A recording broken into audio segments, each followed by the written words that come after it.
नमस्कार दोस्तों, मेरा नाम है अंशुमन नायक और आप सभी का बहुत बहुत स्वागत है इंडियन डिफेंस न्यूज की डिफेंस टॉक सीरीज में, जहां पर हम रोज नए नए डिफेंस अपडेट्स के बारे में बात करते हैं। तो चलिए देर न करते हुए आज की वीडियो शुरू करते हैं।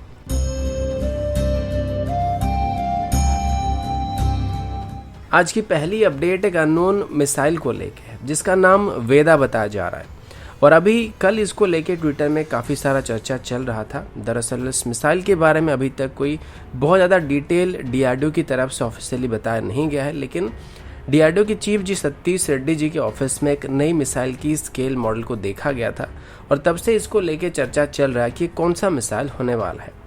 इसके ऊपर बस वेदा लिखा हुआ था, लेकिन इसकी शेप और साइज हमारे किसी भी एग्जिस्टिंग मिसाइल के साथ मैच नहीं कर रही है। और जैसे कि हिंदू या फिर सनातन धर्म के जो भी लोग हैं, उनके लिए वेदा काफ़ी मायने रखते हैं और उस हिसाब से लग रहा है कि ये जो मिसाइल होने वाली है कोई बहुत ही सेंसिटिव प्रोजेक्ट हो सकता है, जिस पर अभी डीआरडीओ की तरफ से काम किया जा रहा है। कुछ लोगों का मानना है कि ये हमारी एंटीसेट मिसाइल प्रोग्राम के साथ जुड़ा हुआ हो सकता है, लेकिन इसकी शेप और साइज उसके साथ मैच नहीं कर रहा है।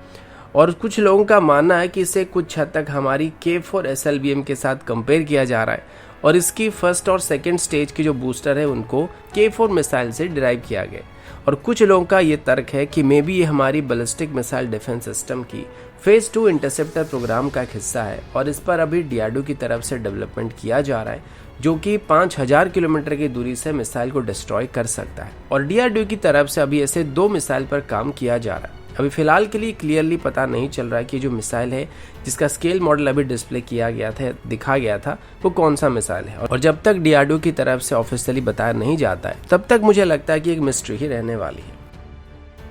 अगला अपडेट इंडियन नेवी की तरफ से है। जब ऑस्ट्रेलिया की तरफ से कन्वेंशनल सबमरीन प्रोग्राम को ड्रॉप करके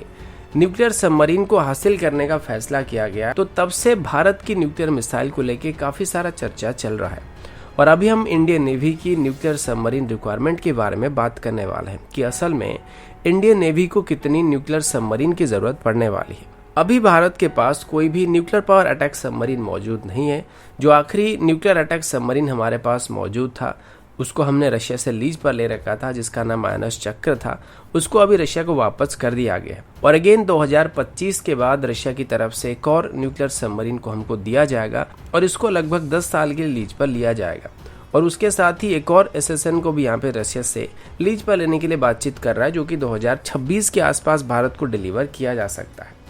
इसके अलावा अगर भारत के इंडिजिनस न्यूक्लियर सबमरीन की बात करें तो अभी हमारे पास 2 SSBN यानी कि अरिहंत क्लास की सबमरीन मौजूद है। साथ ही जल्दी से ही इसी क्लास की एक और वेसल S4 को भी तैयार किया जाने वाला है और बाद में S5 क्लास की SSBN को भी जल्दी ही बनाया जाने वाला है, जो कि साइज में काफ़ी बड़ी होने वाली है और इसका डिस्प्लेसमेंट लगभग 13,000 टन के आसपास होने वाला है, जिसमें मेनली भारत अपनी K5 या K6 सीरीज की मिसाइल को तैनात करने वाला है। लेकिन अगर यहाँ पे न्यूक्लियर SSN की बात करें तो अभी 2032 तक भारत 3 SSN को इंडेक्ट करने वाला है और उसके बाद एडिशनल 3 SSN को शामिल करने की बात की गई है। यानी कि कुल मिलाकर इंडियन नेवी में 6 न्यूक्लियर पावर अटैक सबमरीन यानी कि SSN को शामिल किया जाएगा, जो कि आने वाले 10 से 15 सालों के अंदर इंडियन नेवी में शामिल किए जाएंगे। आज मैंने एक आर्टिकल देखा था जिसमें ये बताया जा रहा है कि नेवी को अभी दरअसल 9 SSN की जरूरत पड़ने वाली है, जिसमें से 3 SSN हमारे 3 कैरियर स्ट्राइक ग्रुप के साथ मौजूद रहेंगे,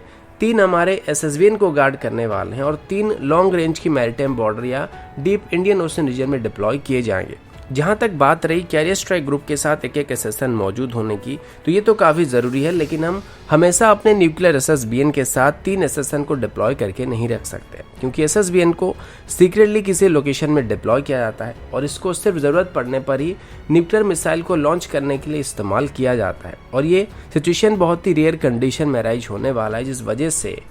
पीस टाइम के दौरान हम अगर न्यूक्लियर SSN को उनके साथ डिप्लॉय करते हैं तो ये रिसोर्सेज का वेस्टेज होने वाला है। या फिर इसके अलावा हमारा जो SSBN है ये खुद की हिफाजत भी कर सकते हैं और इसमें दूसरे सबमरीन को अटैक करने की कैपेबिलिटी भी मौजूद है और जरूरत पड़ने पर ये खुद को डिफेंड भी कर सकते हैं और अच्छे तरीके से खुद को डिफेंड कर सकते हैं। अगला अपडेट कल्याणी ग्रुप की तरफ से है। रिसेंटली कल्याणी ग्रुप की तरफ से अपने गरुड़ा गन को डिस्प्ले किया गया था कल्याणी ग्रुप की तरफ से दिए गए डाटा के मुताबिक इस गन को पूरी तरीके से इंडिजिनसली डेवलप किया गया है और एक अल्ट्रा लाइट कैटेगरी की हाउडजर या लाइटवेट क्लास की मोबाइल गन सिस्टम होने वाला है। इसकी वजन बस 5.5 टन है और इसकी सबसे बड़ी खास बात यह है कि इसको बस एक 4x4 व्हीकल के ऊपर माउंट किया गया है, जिसे कहीं पर भी आसानी से लिया जा सकता है। जो गन है वो लगभग 105 mm 37 कैलिबर का गन है और ये 360 डिग्री में फायरिंग कर सकता है। इसको फायरिंग करने के लिए तैयार करने में दिन के टाइम में लगभग 1.5 मिनट और रात में लगभग 2 मिनट का टाइम लगता है, जो कि काफ़ी कम टाइम होता है और 1.5 से 2 मिनट के अंदर ये गन फायरिंग करने के लिए तैयार हो जाता है। अब भारत की बात करें तो अभी हमारे सामने जैसे चैलेंजेस आ रहे हैं वो सभी पहाड़ी एरिया में है। अब भले ही हमारे पास अभी M777 गन मौजूद है जिसको हम लद्दाख रीजन में डिप्लॉय कर सकते हैं, लेकिन इनकी एक दिक्कत ये है कि इन गन की जो लोकेशन होने वाली है इसको एकदम से बदला नहीं जा सकता है और जहां पर इनको फिक्स किया जाएगा वहीं से इनको फायर किया जा सकता है और इससे दुश्मन को इनकी लोकेशन के बारे में पता लग सकता है, जिस वजह से दुश्मन की तरफ से इस पर काउंटर अटैक भी किया जा सकता है। लेकिन अगर गरुड़ा गन की बात करें तो ये एक फुल्ली मोबाइल सिस्टम है, जिस वजह से फायर करने के बाद तुरंत ही अपनी लोकेशन को बदल सकता है, जिससे एक्चुअली दुश्मन को इसकी लोकेशन के बारे में पता लगाने में काफ़ी मुश्किल होने वाली है। और साइज में छोटे होने की वजह से इसको पहाड़ी एरिया में ले जाना भी हमारे लिए की बहुत बड़ी मुश्किल का काम नहीं होने वाला है। वैसे इसकी रेंज के बारे में कुछ ज़्यादा बताया नहीं गया था, लेकिन इसकी स्पेसिफिकेशन को देखते हुए ऐसा लगता है कि इसकी जो रेंज होने वाली है वो 25 से 30 किलोमीटर के बीच ही होने वाली है।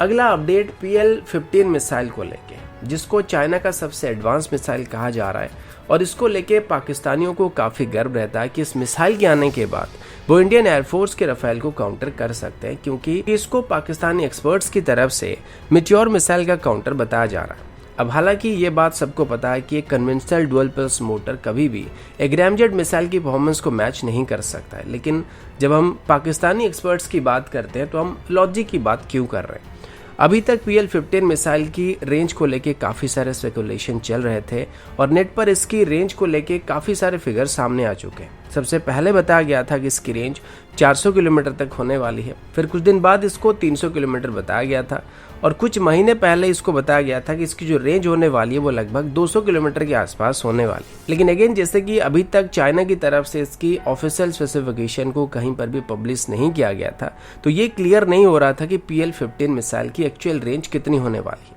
लेकिन आज सोशल मीडिया में PL-15 मिसाइल की एक ऑफिशियल पोस्टर को पब्लिश किया जा चुका है, जिसमें इसकी स्पेसिफिकेशन को क्लियरली देखा जा सकता है और इसमें इसकी मैक्सिमम रेंज 145 किलोमीटर बताया गया है। अब अगर इसकी मैक्सिमम रेंज 145 किलोमीटर के आसपास है तो आप मान के चल सकते हैं कि इसकी जो नो एस्केप जोन होने वाली है वो लगभग 45 किलोमीटर के आसपास ही होने वाली है और ये भी एक्सट्रीम कंडीशन में हो सकता है। इससे पहले DCS में भी मैं आपको एक बार बता चुका हूँ और दिखा चुका हूँ कि इसकी जो परफॉर्मेंस है वो अस्त्र मार्क 1 के मुकाबले थोड़ा सा ही बेहतर होने वाला है और ये सिर्फ PL-12 मिसाइल का एक बड़ा वेरिएंट है, जिसमें थोड़ा एक्स्ट्रा फ्यूल होने की वजह से इसको थोड़ा एडिशनल बूस्ट मिल जाता है। अब ये बात सामने आने के बाद भी पाकिस्तानी बंधुओं के दिमाग में बात नहीं घुस रहा है और अभी भी उनको लगता है कि ये जो मिसाइल है इसकी एक्चुअल रेंज बताया नहीं गया है। इसको लेके एक के साथ मेरा बहस भी चल रहा था, जिसको आप स्क्रीन पर देख सकते हैं और ऐसे एक नहीं बल्कि ट्विटर में आपको काफी सारे कमेंट दिख जाएंगे। लेकिन असल बात तो ये कि उनको अभी काफी बड़ा सदमा लगने वाला है। और मिट्योर मिसाइल की बात छोड़ दीजिए, अस्त्र मार्क 2 के आने के बाद भी ये PL-15 मिसाइल के मुकाबले काफी बेहतर होने वाला है और इसकी रेंज PL-15 से लगभग 20 से 30 किलोमीटर के आसपास ज्यादा होने वाला है। अगला अपडेट भी भारत और पाकिस्तान को लेकर। आप सभी को पता होगा कि भारत और पाकिस्तान की बॉर्डर में सीज फायरिंग का उल्लंघन होना लगभग रोज की बात थी और दोनों तरफ से लगभग हर दिन फायरिंग एक्सचेंज किया जाता था। लेकिन इसी साल की फरवरी में दोनों तरफ से एक एग्रीमेंट को किया गया था। वैसे पहले भी सीज फायरिंग को लेके काफ़ी सारे एग्रीमेंट साइन किए जा चुके हैं जिनको पाकिस्तान पालन नहीं करता था, पर इस साल किए गए फ्रेश एग्रीमेंट के बाद पाकिस्तान की तरफ से फायरिंग करना बंद कर दिया गया था और भारत और पाकिस्तान के बीच जो इंटरनेशनल बॉर्डर था या फिर LOC है वहाँ पर कोई फायरिंग एक्टिविटी नहीं होता था। पर आज इसको लेके कुछ रिपोर्ट सामने आया था, जिसके मुताबिक अभी एक बार फिर से पाकिस्तान की तरफ से सीज फायरिंग का उल्लंघन करके इंडियन ट्रूप्स के ऊपर फायरिंग करना शुरू किया गया था और लगभग कल सुबह के टाइम कुपवारा डिस्ट्रिक्ट में एलओसी के पास पाकिस्तान की तरफ से फायरिंग किया गया था। अच्छी बात यह कि इसमें भारत की तरफ से किसी को भी कोई चोट नहीं आई थी और पाकिस्तान की तरफ से फायरिंग शुरू करने के बाद भारत की तरफ से भी इसका जवाब दिया गया था और जो फायरिंग एक्सचेंज हुआ था वो लगभग 15 मिनट तक चला था। नॉर्मली पाकिस्तान की तरफ से सुअरों को एलओसी में घुसपैठ कराने के लिए कवर फायरिंग देने के लिए सब किया जाता है और जब से सीज फायरिंग एग्रीमेंट को साइन किया गया था तब से एक भी घुसपैठ नहीं हुआ था। लेकिन कल फिर से फायरिंग शुरू करने के बाद ऐसा लग रहा है कि पाकिस्तान फिर से अपने पुराने हरकतों को शुरू करने की कोशिश करने वाला है। तो दोस्तों अभी के लिए इतना ही, मिलता हूँ आपसे अगले वीडियो में, तब तक के लिए जय हिंद, वंदे मातरम।